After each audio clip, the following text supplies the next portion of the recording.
పిడుగుపాటుగా మారింది.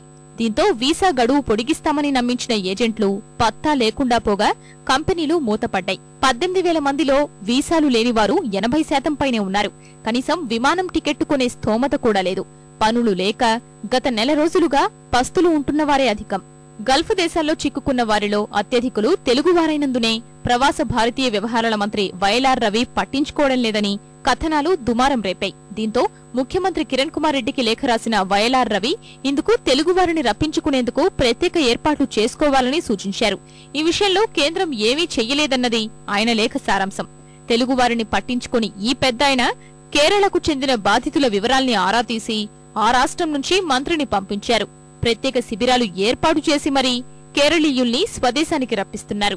వైఎల్ఆర్ రవి మాత్రమే కాదు, కేంద్రంలో కీలక పాత్ర పోషిస్తున్న కర్ణాటక, తమిళనాడుకు చెందిన కాంగ్రెస్ సీనియర్ నేతలు ఇదే తీరుగా తమ వారిని రక్షించుకునే చర్యల్లో మునిగిపోయారు. పట్టించుకునే నాదుడు లేక తెలుగువారే అనాథగా మిగిలిపోతున్నారు. గల్ఫ్ దేశాల్లో నివసిస్తున్న వారు అక్కడ ఉండేలా చర్యలు తీసుకోవడంలోనూ లేదంటే స్వదేశానికి పంపించడంలోనూ భారత రాయబార కార్యాలయం కీలక పాత్రే పోషిస్తోంది. వైఎల్ఆర్ రవి సహా కర్ణాటకకు చెందిన ఎస్ఎం కృష్ణ, తమిళనాడుకు చెందిన ఆర్థిక మంత్రి చిదంబరం రాయబార కార్యాలయాల్లో తమ రాష్ట్రానికి చెందిన అధికారులు ఉండేలా జాగ్రత్తలు తీసుకుంటున్నారు. దీంతో తమిళ, కర్ణాటక, కేరళీయులపై ఉన్న ప్రత్యేక శ్రద్ధ తెలుగువారిపై కనిపించడం లేదు.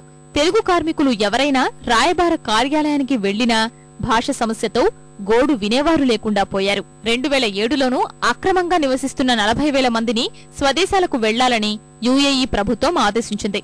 అందులో సగానికి పైగా తెలుగువారున్నప్పటికీ దాదాపు 6 నెలల పాటు ప్రయాసపడిన రాష్ట్ర ప్రభుత్వం చివరకు 1,216 మందిని తీసుకొచ్చింది. గల్ఫ్ జైళ్లలో మగ్గుతున్న తెలుగువారిని పట్టించుకోలేదు.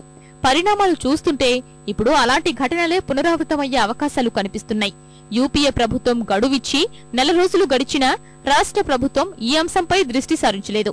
మరో 2 వారాలే సమయమున్నా కాస్తైనా చలనం కనిపించడం లేదు.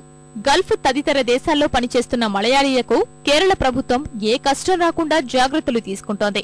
ప్రవాస మలయాళీయుల వల్లే రాష్ట్రానికి విదేశీ మారక ద్రవ్యం వస్తోందని, వారు అభివృద్ధిలో భాగమని భావిస్తోంది. ఈ మేరకు వారి సంక్షేమానికి చర్యలు తీసుకుంటోంది. ప్రత్యేక మంత్రిత్వ శాఖ ఏర్పాటు చేసి 100 కోట్ల రూపాయల బడ్జెట్ కేటాయింపులు చేస్తోంది. మన రాష్ట్రంలో మాత్రం ఆ పరిస్థితే లేదు. ఇవాళ పొట్టకూటి కోసం గల్ఫ్ లాంటి దేశాలకు వెళ్లి అనేక మంది బాధలు పడుతున్న వాళ్ళు, ప్రత్యేకించి ఇక్కడ నుంచి ఎవరైతే బ్రోకర్స్ పంపుతా ఉన్నారో వారికి సక్రమంగా అక్కడ వీసాలు లభించక ఇతరేతర కారణాల వల్ల అక్కడ పెద్ద ఎత్తున నిర్లక్ష్యానికి గురై వేల కుటుంబాలు ఇవాళ పెద్ద ఎత్తున బాధపడతా ఉన్నాయి. ఈ క్షమాభిక్ష ప్రకటించిన వారిని ఈ దేశానికి తీసుకుని రావాలంటే వారికి విమాన టికెట్ ఉంటే వాళ్ళని పంపడానికి సిద్ధంగా ఉన్నారు. మరి ఈరోజు అక్కడ దిక్కుదోచక ఇంతవరకు జైళ్లలో మగ్గిన వాళ్ళు మళ్ళీ స్వదేశానికి రావడానికి ఉన్న అవకాశాన్నైనా సరే ఈ ప్రభుత్వం గుర్తించి వారందరూ కూడా వెనక్కు రావడానికి ఏర్పాట్లు చేయాలి. అసలు పోయిన సంవత్సరము అక్టోబర్ 10వ తేదీ నాడు కొన్ని కుటుంబాలు ఏవైతే ఉన్నాయో ఆ కుటుంబాలకు ఒక కుటుంబానికి ₹1,00,000 చొప్పున ఎక్స్గ్రేషియా ప్రకటిస్తూ ప్రభుత్వం జీవో జారీ చేసింది. ఇప్పటి వరకు జీవోని ఇంప్లిమెంట్ చేయలేదు. ఆ కుటుంబాలకు ఆర్థిక సహాయం చేయడం లేదు. ఇంత నిర్లక్ష్యంగా పేదల పట్ల ప్రవర్తించడం సరైనది కాదు. ఒత్తిడి తెస్తే కేంద్రం చర్యలు తీసుకునే వీలున్నప్పటికీ రాష్ట్ర ప్రభుత్వం చేష్టలుడిగి చూస్తోంది. స్వదేశానికి తిరిగి వెళ్లడానికి భారత రాయబార కార్యాలయం అత్యవసర ధృవీకరణ పత్రాలివ్వాలి. ఇందుకు ప్రవాస భారతీయ శాఖ ముందుకు రావడం లేదు. గల్ఫ్ నుంచి తెలుగువారిని తీసుకురావడానికి భారీగా కూడా ఖర్చు కాదు. విమాన ఛార్జీలు 10,000 రూపాయల్లోపే ఉంటాయి.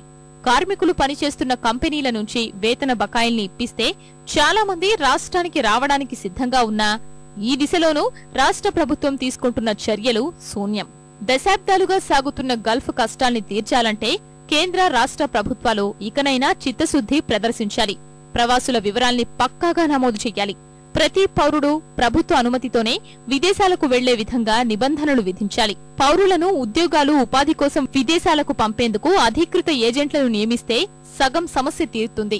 తప్పుడు సమాచారం ఇచ్చే నకిలీ ఏజెంట్లపై కఠిన చర్యలు తీసుకోవడం సహా జైళ్లకు పంపితే భారతీయులకు గల్ఫ్ దేశాల వెట్టి నుంచి విముక్తి కలుగుతుంది.